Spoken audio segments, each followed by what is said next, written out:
sake of peace, religions will unite. There will be an appeal to Christians to unite with Jews and Muslims, and all the religions of the world can be together. Then we'll have peace. That sort of political scene. And whilst it may seem impossible at the present time that you could have one world leader, if this situation, one crisis follows another, there will come a time when the whole world will cry out for a leader who can do something to manage the situation. And it's all very well for a Prime Minister or Chancellor in England to say, we'll do what it takes. The fact is, the human resources are not there. The ability of man, independently of God, is unable to do what it takes. When God sends a punishment, it's in his hands how far it extends and how much punishment there is of people. So that is the picture, and I think it would be fair to say that verses 15 to 20 and so on particularly relate to the Middle East. They seem to be addressed to the disciples who are in Jerusalem, and they're saying this is the place where a final conflict will be, and this will be the time when, if you're on the earth, you'll have to flee. And then there is this wonderful passage where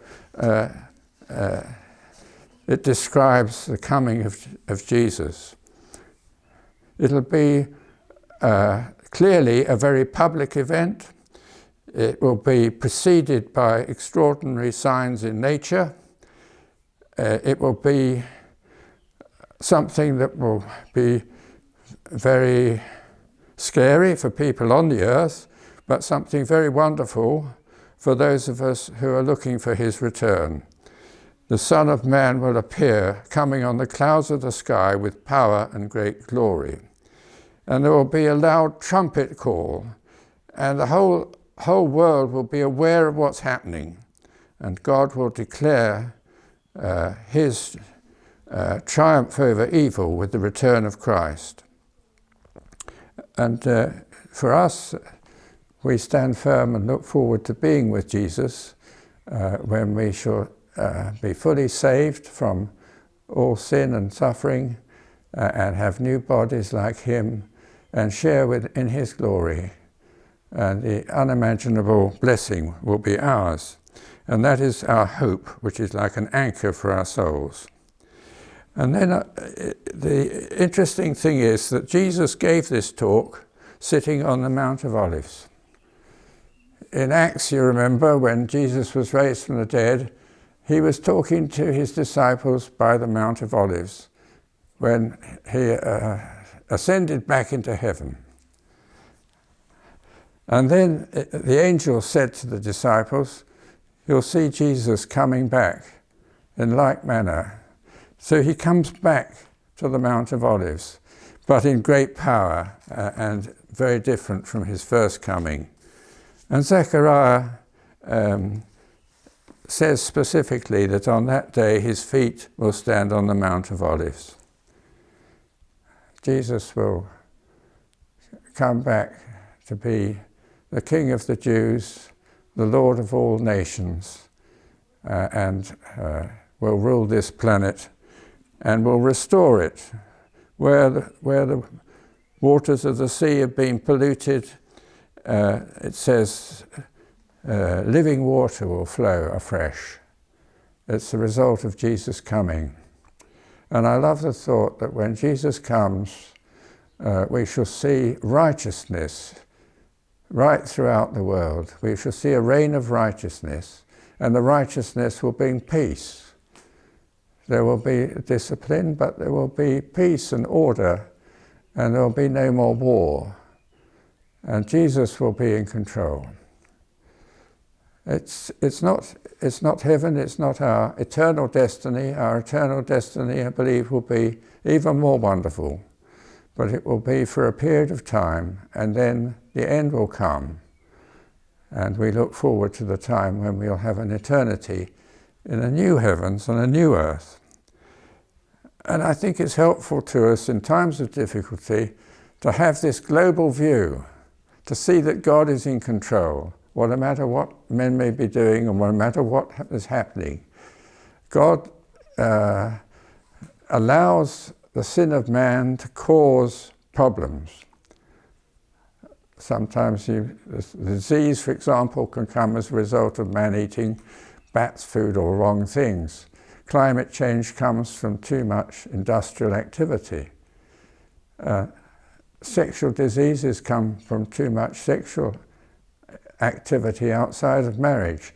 So there's a wrath of God which comes as a result of our sin as we've known it down the centuries. But then at the end times, this wickedness increases, but then God intervenes in his mighty power, and that will be the end of this present day of grace. So finally, let me say, we are living in a time of grace. We're living in a time when God's undeserved favour is to be shown to all men. He came as a saviour for all.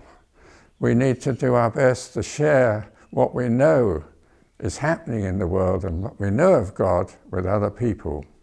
For Jesus is the centre of our lives. Jesus is our hope. Jesus is the one we're here for, and Jesus will in it sustain us. And there's that verse in Revelation which says, "He who overcomes will inherit all the blessings that God has for us in the future." So may we be encouraged by this word from Jesus. And so far as understanding the future is concerned, it may be that some of what I've said does not fit with your view. For example, I was brought up to believe that Jesus would come before the tribulation so that Christians would escape that period. Now that is an understandable view, but it doesn't seem to fit with what Jesus says in this chapter.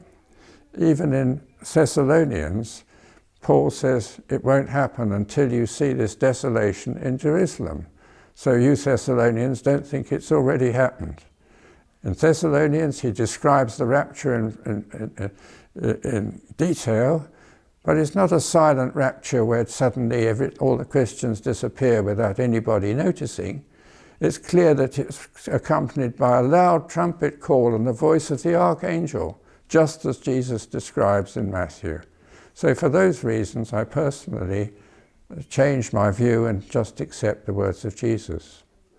The other thing that I would like to say before I close is that a lot of Christians, some of my best friend Christians, have what is called a replacement theology. They feel that God has set aside the Jews because they rejected Jesus. The promises of the Old Testament now apply to the church. Again, I think God has both in mind. If you read Romans, 9, 10 and 11 and 12, you see that when there is a time of the Gentiles, and after the time of the Gentiles, God will fulfill his promises to the Jews. And Zechariah, of course, confirms that. So that is my understanding, that while I'm alive, I wanted to share with you, because if it's true, I believe it's very encouraging and will strengthen our faith. Thank you for listening. God bless you.